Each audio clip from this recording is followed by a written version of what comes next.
ओम कृष्णं वंदे जगद्गुरु. नमस्कार. आज भागवत महापुराण स्कंद पहिला अध्याय 3 याचे आपण पठण करणार आहोत. अध्याय 3 भक्तांच्या कष्टांची निवृत्ती याविषयी वर्णन केले आहेत. पाहूयात. अत तृतीयोऽध्यायः. नारद म्हणाले, भक्ती, ज्ञान आणि वैराग्य यांची प्रतिष्ठापना करण्यासाठी शुकदेवांनी सांगितलेल्या भागवत शास्त्राच्या कथांद्वारा मी उज्ज्वल ज्ञानयज्ञ करीन. हा यज्ञ कोठे केला पाहिजे ते ठिकाण आपण मला सांगा.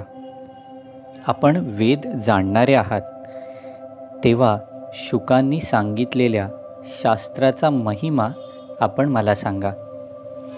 श्रीमद भागवताची कथा किती दिवसात सांगितली पाहिजे व ती कथन करण्याचा विधीही आपण मला सांगा. यावर सनकादिक ऋषी म्हणाले, नारद मुनी, आपण मोठे विनम्र आणि विवेकी आहात.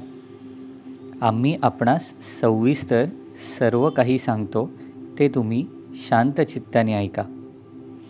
हरिद्वारजवळ आनंद नावाचा एक घाट आहे. तेथे अनेक ऋषी वास्तव्य करून आहेत. तसेच देवता आणि सिद्ध पुरुषही त्या स्थानाचा लाभ घेतात. नाना प्रकारचे वृक्ष आणि वेली यांनी व्याप्त असे हे ठिकाण असून तेथे कोमल रशीत वाळू पसरलेली आहे. हा घाट एकांतात असून अत्यंत रमणीय आहे. तेथे नेहमी सोनेरी कमळांचा सुगंध दरवळत असतो. त्याच्याजवळ राहणारे परस्पर वैरभाव असणारे प्राणीही एकमेकांशी वैर कधीच करत नाही. आपण त्या ठिकाणी ज्ञानयज्ञ करावा. तेथे विशेष काही प्रयत्न न करताही कथेमध्ये अपूर्व रस उदित होईल.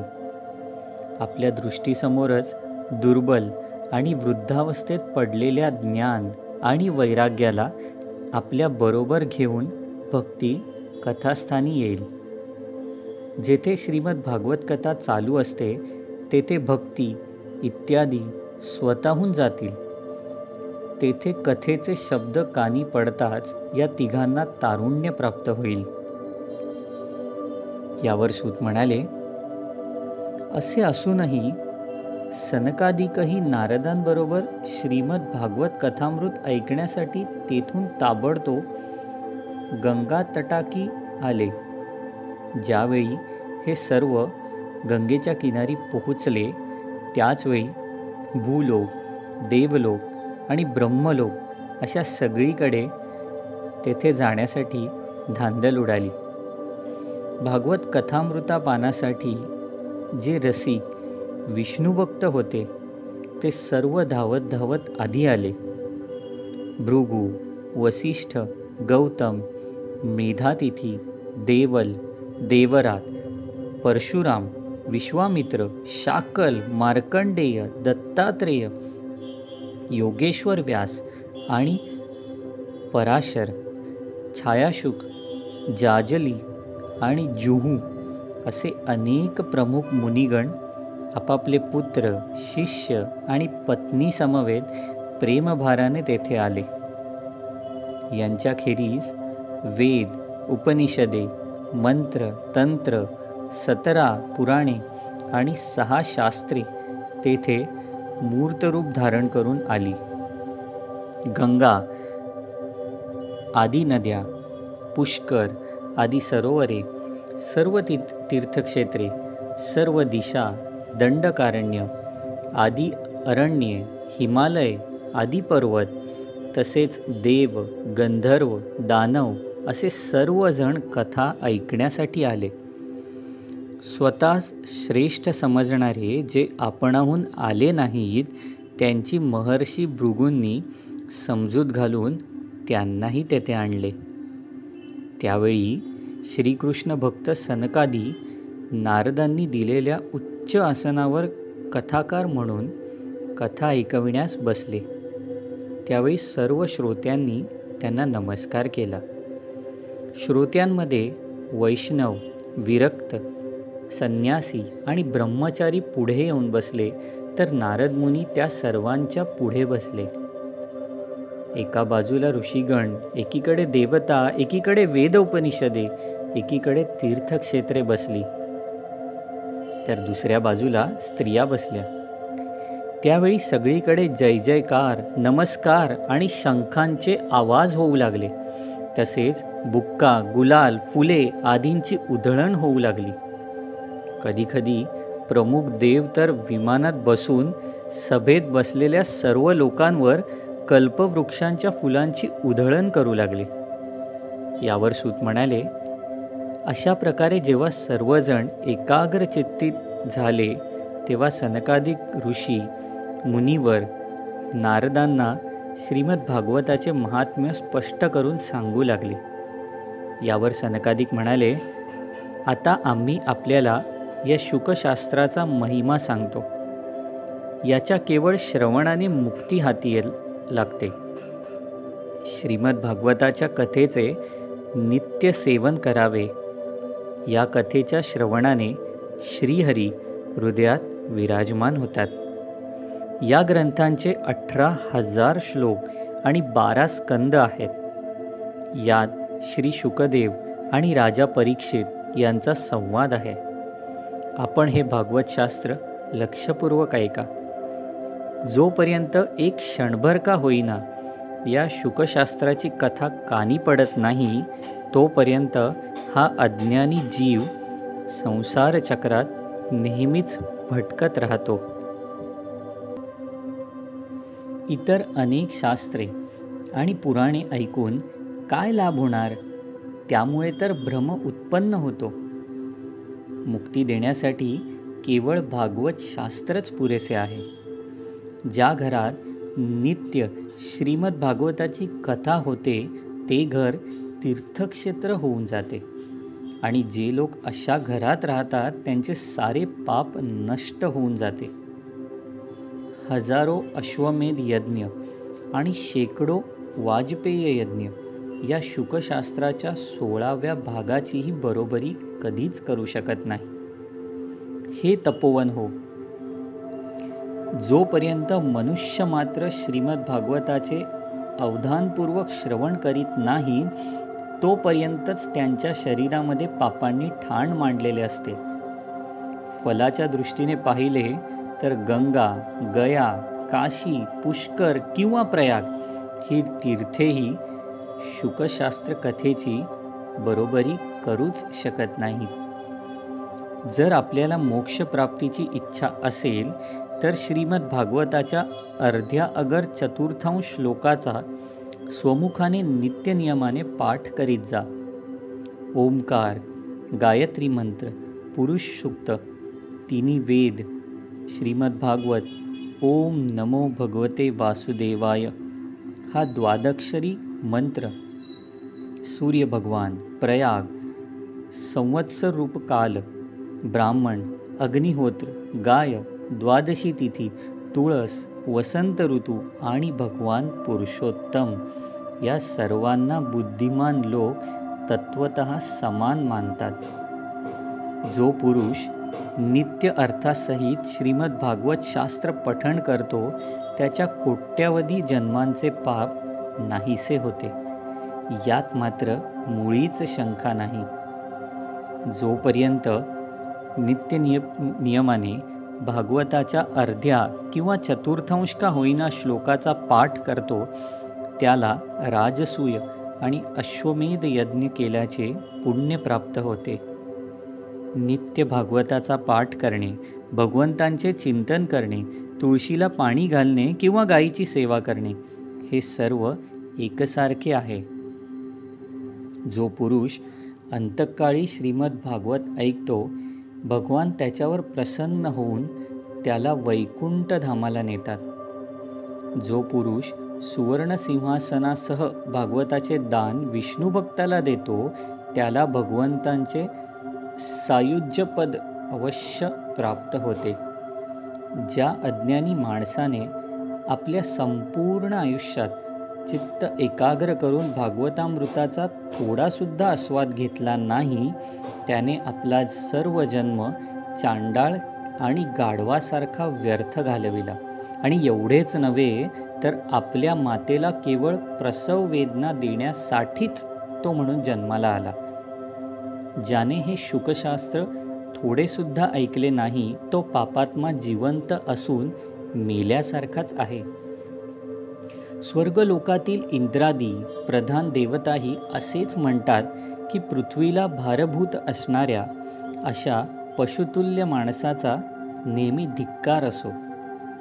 कोट्यावधी जन्मातील पुण्यसंचयानंतरच प्राप्त होणारी ही श्रीमद भागवत कथा जगात दुर्लभच आहे. नारद मुने, आपण बुद्धिमान आणि योगी आहात.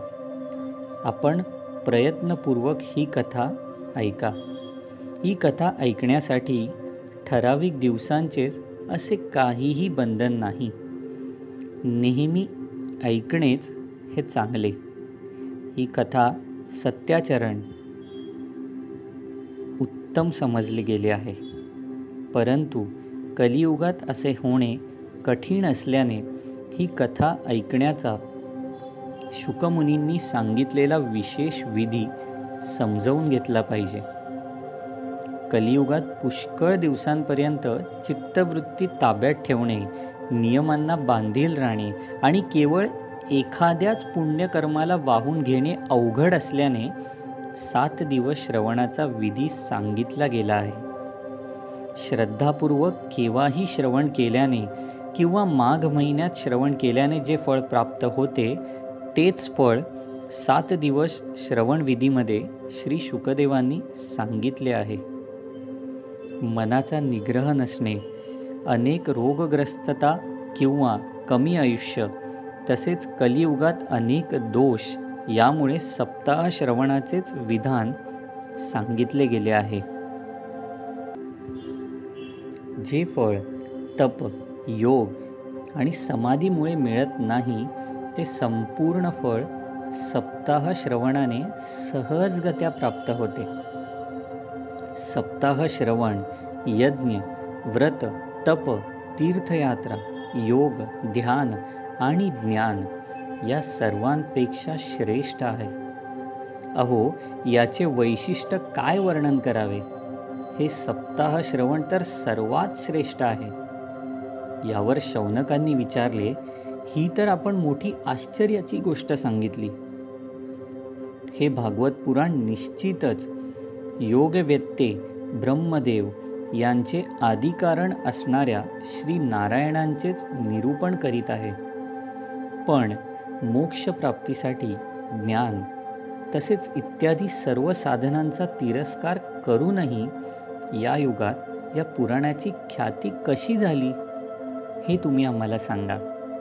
यावर सूत म्हणाले, हे पृथ्वीतल सोडून स्वधामाला गोलोकाला जाण्यासाठी जेव्हा भगवान श्रीकृष्ण स्वयं निघाले तेव्हा त्यांच्या तोंडून 11व्या स्कंदातील ज्ञानोपदेश ऐकून उद्धवांनीही विचारले होते.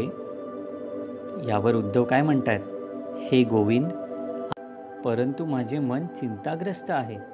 माझी चिंता ऐकून तिचे निरसन करून आपण माझे समाधान करा. आता घोर कलियुग आलेच आहे.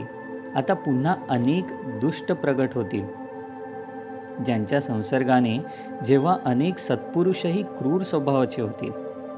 जेव्हा त्याच्या भाराने दबून गेलेली ही गायरूपी पृथ्वी कोणाला शरण जाईल. हे कमलनयना, मला तर हिचे रक्षण करणारा आपल्याशिवाय दुसरा कोणीच दिसत नाही. म्हणून हे भक्तवत्सला, साधू पुरुषांवर तुम्ही कृपा करा आणि येथून जाऊ नका. भगवान, आपण निराकार आणि चिन्मय असूनही भक्तांसाठीच हे सगुण रूप धारण केले आहे. तर मग आपल्याला वियोग झाल्यावर ते भक्तजन पृथ्वीवर कसे काय राहू शकतील. निर्गुणांची उपासना करण्यात तर फार कष्ट आहेत. यासाठी काहीतरी विचार करा. प्रभास क्षेत्रामध्ये उद्धवाचे हे वचन ऐकून भगवंत विचार करू लागले. भक्तांच्या आधारासाठी आपल्याला नेमकं काय करता येईल यावर ते विचार करत होते. तेव्हा भगवंतांनी आपले तेज भागवतामध्ये स्थापित केले आणि अंतर्धान पाहून त्यांनी या भागवतरूपी समुद्रात प्रवेश केला. म्हणूनच ही भगवंतांची प्रत्यक्ष वाङ्मयरूपी मूर्ती आहे, आराधना आहे. तसेच श्रवण, पठण किंवा दर्शनसुद्धा मनुष्याची पापे नष्ट करते. असे असल्याने याचे सप्ताह श्रवण सर्वश्रेष्ठ मानले गेले आणि कलियुगात तर अन्य सर्व साधने दुय्यम समजून यालाच सर्वश्रेष्ठ धर्म मानले गेले आहे. कलियुगात हाच एक असा धर्म आहे की ज्यामुळे दुःख, दारिद्र्य, दुर्भाग्य आणि पाप यांचा सर्वनाश होतो आणि काम, क्रोधादी शत्रूंवर विजय प्राप्त करता येतो. भगवंतांच्या मायेपासून सुटका होणे जेथे देवांनाही अवघड आहे, तेथे मनुष्याची सुटका कशी काय होणार? म्हणूनच सप्ताह श्रवणाचा विधी सांगितला गेला आहे. यावर सूत म्हणाले, शौनका, ज्यावेळी सनकादिक मुनिवर्य सप्ताह श्रवण विधीची याप्रमाणे प्रशंसा करीत होते, त्यावेळेला सभेत एक आश्चर्य घडले. ते मी तुला सांगू इच्छितो, ऐक. तारुण्यावस्था प्राप्त झालेले आपल्या 2 पुत्रांना घेऊन पवित्र प्रेमरूप भक्ती तेथे अकस्मात प्रगट झाली. ती मुखाने श्रीकृष्ण गोविंद हरे मुरारी हे नाथ नारायण वासुदेव या नामांचा वारंवार जयघोष करीत होती. तेव्हा सभासदांनी सुंदर वेश धारण केलेली भक्ती भागवताच्या अर्थाचे दागिने अंगावर घालून तेथे आल्याचे पाहिले. मुनीच्यांमध्ये हिचे आगमन कसे झाले याविषयी सभेतील सर्वजण तर्कवितर्क लावू लागले. तेव्हा सनकादिक म्हणाले की भागवत कथेच्या अर्थातून आत्ताच ही येथे प्रकट झाली आहे. हे ऐकून भक्ती आपल्या पुत्रांसह अत्यंत विनम्र भावाने सनकादिकांना असे म्हणाली. भक्ती म्हणतीये, कलियुगात माझा लोप झाला होता. कथामृताचे सिंचन करून आपण मला आजच पुष्ट केले. आपण मला असे सांगा की मी कुठे राहू? हे सनकादिक तिला म्हणाले, तू भक्तांना भागवत स्वरूप देणारी, तसेच अनन्य प्रेम संपादन करणारी आणि त्यांचा भवरोग नाहीसा करणारी आहेस. म्हणून तू धैर्य धारण करून विष्णू भक्तांच्या हृदयात निरंतर वास करून राहा. या कलियुगातील दोषांचा लोकांवर प्रभाव पाडणारा असला तरी दृष्टीसुद्धा तुझ्यावर पडू शकणार नाही. अशा प्रकारे आज्ञा होताच भक्ती ताबडतोब भक्तांच्या हृदयात विराजमान झाली. ज्यांच्या हृदयात केवळ हरिभक्तीचाच निवास आहे ते भले निर्धन का असेनात, परमधन्य आहेत. कारण भक्तीच्या दोरीने ते साक्षात भगवंतांशी बांधले गेले आहेत. या पृथ्वीतलावर हे भागवत साक्षात परब्रह्माचे स्वरूप आहे. याची महती याहून अधिक आम्ही किती म्हणून वर्णन करावी? भागवताच्याच आश्रयाने त्याचे कथन करणारा आणि ऐकणारा दोघांनाही भगवान श्रीकृष्णांची सारूप्यमुक्ती प्राप्त हो. म्हणून याखेरीज अन्य धर्माचरणाची काय गरज आहे? आणि येथेच अध्याय 3 समाप्त झाला. ओम नमो भगवते वासुदेवाय.